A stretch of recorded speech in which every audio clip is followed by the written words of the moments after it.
Anualmente, 3 millones de adultos mayores son atendidos en salas de emergencia por lesiones relacionadas con caídas.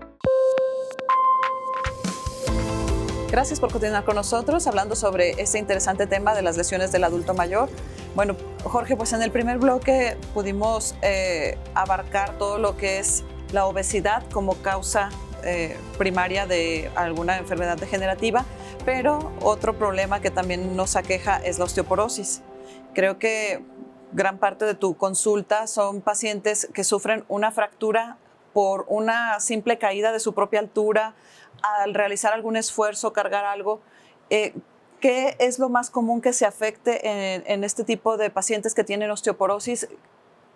¿Cuál es lo que más llega a tu consulta? Muy bien. De las causas principales o complicaciones principales de la osteoporosis son las fracturas de cadera y de columna. Llegan pacientes que a veces, doctor, pues me duele la columna, me duele la espalda, ya le tomas una radiografía y tiene una fractura por aplastamiento, ¿no? O sea, la fractura, el pilar se comprime y es como tú detectas una fractura. A diferencia a lo mejor de una cadera, que en cuestión de la fractura de cadera hay dos teorías, ¿no? Una que es que se caen los pacientes y se fracturan, y la otra es de que se fractura por la debilidad del hueso y luego se caen. ¿Por qué? Porque ya no tiene la estabilidad. ¿Cómo saberlo? Pues es difícil, ¿no? Es decir, ¿qué fue primero, el gallo o la gallina o el huevo? Entonces, el hecho de hablar de cuál es la causa, pues no la podemos saber.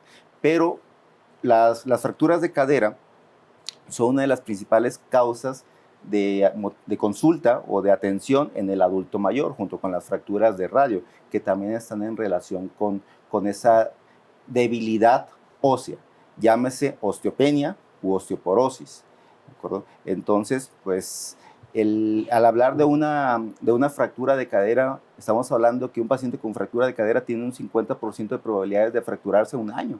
Entonces, es muy importante esta causa o este padecimiento.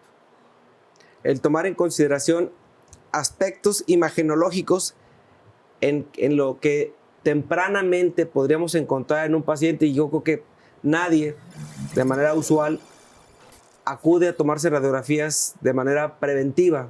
Nadie se quiere exponer a un tema de radiación, pero habrá circunstancias que se convierten diagnósticas y que son un hallazgo clínico cuando vas a tomarte una placa a lo mejor de tórax y consecuentemente te encuentras cambios. ¿Qué tipo de cambios radiográficos podemos encontrar en un paciente que empieza a desarrollar algún cierto grado de osteoartrosis y que son los cambios primarios de que hay una degeneración en esta estructura ósea, como para levantar la mano y seguir un abordaje clínico que nos permita definir si este paciente ya tiene una densidad mineral y ósea modificada y abordarlo de manera integral y vigilarlo?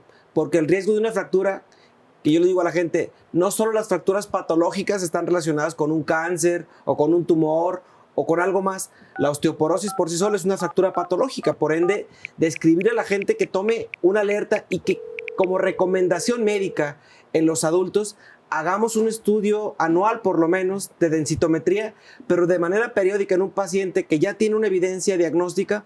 ¿Cómo debemos monitorearlo, Jorge? Bueno, la atención del paciente mayor la puede hacer su médico internista, su ginecólogo, su médico familiar o en algunos casos el ortopedista. Después de los 50 años se recomienda estarse haciendo densitometrías periódicas precisamente para ver cómo va la calidad del hueso.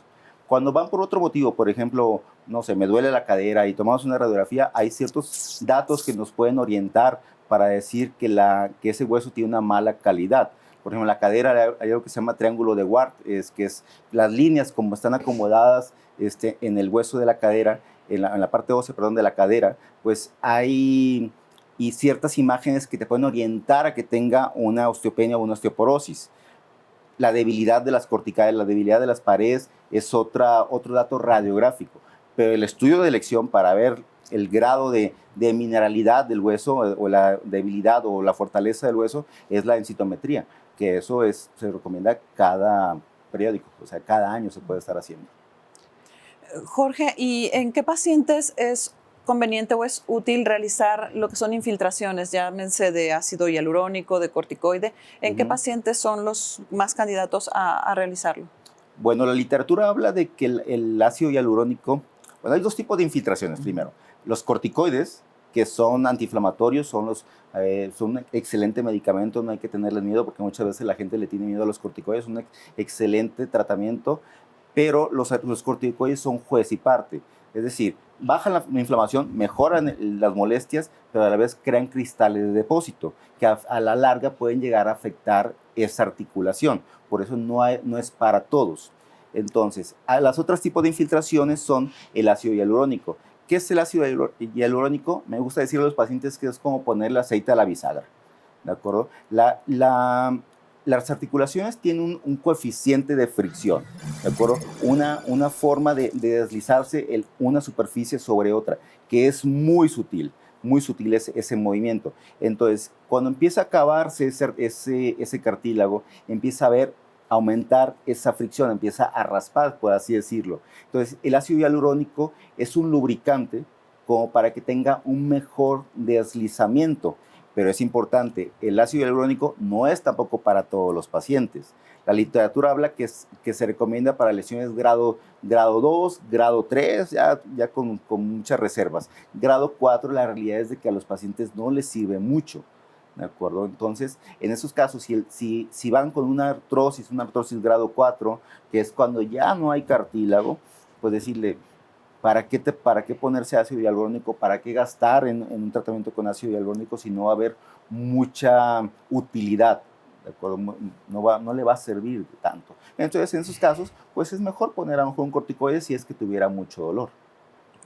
Dentro de las estrategias para los pacientes con artrosis que no son farmacológicas, en casos en los que quizás un grado 4 de degeneración en una articulación y que muchas veces el ayudarles a mejorar los espacios intraarticulares, les da una condición, todo este tipo de esquemas de manejo clínico no quirúrgico, no farmacológico, ¿qué es lo que les podemos ofrecer a los pacientes? Muy bien. En cuestión de cualquier paciente con gonalgia o dolor en la rodilla, por así decirlo, dolor en articular, pues, ¿qué es lo que tiene que hacer primero? Analgésicos antiinflamatorios, la base del tratamiento, ¿no? Pero más importante, volvemos a decir lo que habíamos platicado previamente, la cuestión mecánica, la cuestión carga, es decir, cuidar el peso, eso es muy importante. La otra, el fortalecimiento muscular. Si tenemos poco músculo, ¿qué es lo que va a pasar? Que esa articulación se va a hacer inestable. Entonces, una articulación inestable va a ser una articulación con dolor. Si tenemos una articulación fuerte, va a ser una articulación estable, va a ser una articulación con menos dolor. Entonces, el pilar del tratamiento de una lesión condral es cuidar el peso, fortalecimiento muscular, los analgésicos antiinflamatorios y en algunos casos, como comentamos, las infiltraciones. Ese es el manejo pilar del dolor articular. ¿Y cuándo es cuando ya tú decides que quizás el tratamiento, tanto con infiltración como manejo médico, ya requieren una cirugía? ¿En qué momento tú le dices al paciente, sabes que tú ya requieres una prótesis, un tratamiento quirúrgico? Bueno, nos va a marcar mucho las imágenes radiográficas, nos va a marcar mucho la exploración. Pero lo que yo les digo a los pacientes, ¿cuándo poner una prótesis, ¿no? Las prótesis se recomiendan que sean en pacientes mayores de 60 años. ¿Por qué? Porque las prótesis tienen un tiempo de vida promedio entre 10 y 20 años. Entonces, ¿es poner una prótesis a un paciente de 40 años? Pues sí se puede. ¿Por qué? Porque hay casos, por ejemplo, enfermedades reumáticas que definitivamente es lo único que les puedes llegar a ofrecer. Pero se recomienda principalmente en pacientes mayores de 60 años. Y decirles a los pacientes, ¿cuándo operarte?